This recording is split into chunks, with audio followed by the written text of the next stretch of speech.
بسم اللہ الرحمن الرحیم۔ حضرت عمر فاروق رضی اللہ تعالی عنہ کی ایک کنیز جس کا نام زائدہ ہے آپ کے پاس ذرا دیر سے آئی تو آپ رضی اللہ تعالی عنہ نے اس سے پوچھا تمہارے دیر سے آنے کا کیا سبب ہے؟ اس نے بتایا میں جنگل میں لکڑیاں اکٹھی کر کے ان کا گھٹا باندھ کر کھڑی تھی۔ گھٹا میں نے ایک پتھر پر رکھا ہوا تھا کہ آسمان سے ایک فرشتہ اترا، اس نے مجھے سلام کیا اور بتایا کہ وہ داروغہ بہشت ہے۔ اس نے کہا کہ اے زائدہ اپنے نبی کریم صلی اللہ علیہ وآلہ وسلم کو بتا دو کہ اللہ تعالیٰ نے فرمایا ہے کہ میں نے آپ کی امت کو 3 گروہوں میں تقسیم کر دیا ہے۔ پہلا گروہ بغیر حساب کتاب کے بہشت میں جائے گا، دوسرے جماعت پر حساب آسان کر دیا جائے گا اور ایک جماعت کو آپ کی شفاعت سے بخش دیا جائے گا۔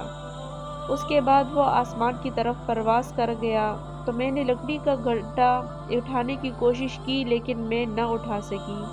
اسی اثناء میں فرشتے نے میری طرف دیکھا تو مجھے مشکل میں دیکھ کر واپس آیا اور جس پتھر پر گھٹا رکھا تھا اس کو حکم دیا کہ لکڑی کا گھٹا بمعہ زائدہ کو اٹھاؤ اور انہیں حضرت عمر فاروق رضی اللہ تعالی عنہ کے گھر کے سامنے اتار دو۔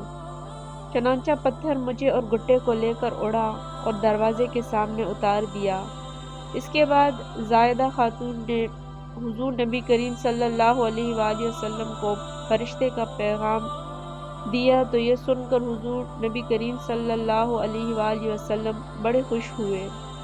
پھر صحابہ کرام کے ساتھ حضرت عمر رضی اللہ تعالی عنہ کے دروازے پر جا کر اس پتھر کے آنے جانے کے نشانات ملاحظہ فرمائے اور فرمایا اللہ کا شکر ہے اللہ تعالیٰ نے مجھے دنیا سے اس وقت تک رخصت نہ دی جب تک رضوان نے میری امت کے جنت میں جانے کی بشارت نہ دی۔ حضرت عمر فاروق رضی اللہ تعالی عنہ کے دور خلافت میں ایک انصاری کے بیٹے کو ایک شخص نے قتل کر دیا۔ انصاری بیٹے کے قاتل کو پکڑ کر حضرت عمر رضی اللہ تعالی عنہ کی خدمت میں لے آیا اور تمام واقعہ گوش گزار کیا۔ آپ نے قاتل سے معلوم کیا تو اس نے اقبال جرم کر لیا۔ اس کے بعد آپ نے قاتل کے قتل کا حکم دیا۔ مقتول کے والد نے کہا کہ اے امیر المؤمنین اس شخص کو میں خود تلوار سے قتل کروں گا۔ آپ نے اجازت دے دی۔ انصاری نے تلوار کے 2 ہاتھ قاتل کی گردن پر مارے، اتفاقاً اس کا ہاتھ چھوٹ گیا اور قاتل شدید زخمی ہو کر گر پڑا۔ قاتل کے ورثاء اس کو اٹھا کر لے گئے، اس میں ابھی کچھ جان باقی تھی۔ بہت زیادہ معالجے کے بعد وہ شخص اچھا ہونے لگا اور اس کے زخم بھرنے لگے، حتیٰ کہ 6 ماہ بعد مسلسل کوشش کے وہ شخص تندرست ہو گیا۔ ایک دن بازار میں اسے وہی انصاری مل گیا۔ انصاری نے جب اس کو زندہ دیکھا تو دوبارہ پکڑ لیا اور حضرت عمر رضی اللہ تعالیٰ عنہ کے پاس لے آیا اور تمام واقعہ بیان کر کے کہنے لگا کہ میرا بیٹا تو قتل ہو چکا ہے مگر یہ ابھی تک زندہ ہے، لہٰذا حضرت عمر رضی اللہ تعالیٰ عنہ نے پھر اس کے قتل کا حکم دیا۔ حضرت عمر رضی اللہ تعالیٰ عنہ کے نزدیک ہی حضرت علی رضی اللہ تعالیٰ عنہ بیٹے تھے۔ انہوں نے فرمایا اے عمر، کیا ایک مرتبہ انصاری نے اپنے ہاتھ سے اسے قتل نہیں کیا تھا؟ انصاری کا بیٹا ایک مرتبہ قتل کیا گیا ہے تو قاتل کو 2 مرتبہ کیوں قتل کیا جائے؟ جبکہ انصاری نے اپنی تسلی کے لیے خود بدلہ لیا تھا۔ انصاری نے کہا اے علی رضی اللہ تعالیٰ عنہ آپ یہ کیا فیصلہ کرتے ہیں؟